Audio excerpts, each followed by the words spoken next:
महादेव और नंदी की पहली मुलाकात। एक दिव्य आध्यात्मिक कथा। बहुत समय पहले, जब समय भी नया नया था, जब दिशाएं शांत थीं और हिमालय की चोटियां आकाश से बात करती थीं, तब कैलाश की गोद में एक ऐसी घटना हुई जिसने भक्ति और समर्पण का अर्थ सदा के लिए बदल दिया।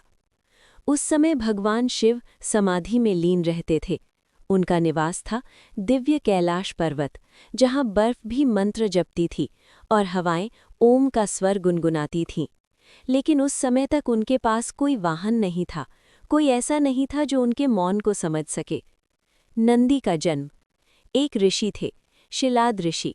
उनके मन में एक ही इच्छा थी, मुझे ऐसा पुत्र मिले जो अमर हो, जो शिव का अनन्य भक्त हो। उन्होंने वर्षों तक तपस्या की। अंततः स्वयं भगवान शिव प्रकट हुए। वर मांगो शिलाद, शिव ने कहा।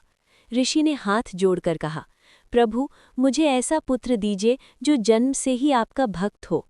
शिव मुस्कुराए। कुछ समय बाद शिलाद को एक दिव्य बालक प्राप्त हुआ। उस बालक का नाम रखा गया नंदी। नंदी बचपन से ही अलग था।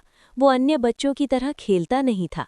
उसकी आंखों में गहराई थी, जैसे वो किसी को खोज रहा हो। सत्य का खुलासा। एक दिन कुछ देवताओं ने शिलाद ऋषि से कहा, तुम्हारा पुत्र अल्पायु है। ये सुनकर शिलाद रो पड़े। नंदी ने ये बात सुन ली। उसने पिता से पूछा, पिताश्री, मृत्यु क्या होती है? ऋषि बोले, बेटा, हर जन्म का अंत मृत्यु है। नंदी शांत रहा, फिर बोला, अगर मैं महादेव को पालूं तो क्या मृत्यु भी मुझे छू पाएगी? ऋषि चुप हो गए। नंदी की तपस्या। नंदी अकेला निकल पड़ा। वो गया उत्तर दिशा की ओर, बर्फ से ढकी चोटियों के बीच, जहां से कैलाश दिखता था। वो बैठ गया पद्मासन में और जपने लगा, ओम नमः शिवाय। दिन बीते, महीने बीते, वर्ष बीत गए। उसका शरीर क्षीण हो गया, पर उसका विश्वास अडिग रहा। देवता चकित थे, ऋषि रो रहे थे, पर नंदी अटल था। पहली मुलाकात। एक रात आकाश में बिजली कौंधी, धरती कांपी, गंगा का प्रवाह तेज हो गया और वहां प्रकट हुए भगवान शिव। उनकी जटाओं से गंगा बह रही थी, त्रिनेत्र से तेज निकल रहा था, डमरू की ध्वनि से ब्रह्मांड गूंज उठा। नंदी ने आंखें खोली। उसने पहली बार अपने आराध्य को देखा। वो रो पड़ा, प्रभु, मैं आपको ढूंढ रहा था। शिव ने कहा, नंदी, मैं तुम्हें जन्म से देख रहा हूं। तुम्हारी भक्ति ने मुझे बांध लिया है।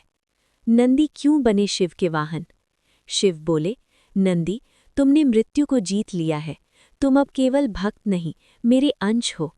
तुम मेरे द्वारपाल बनोगे, मेरे वाहन बनोगे।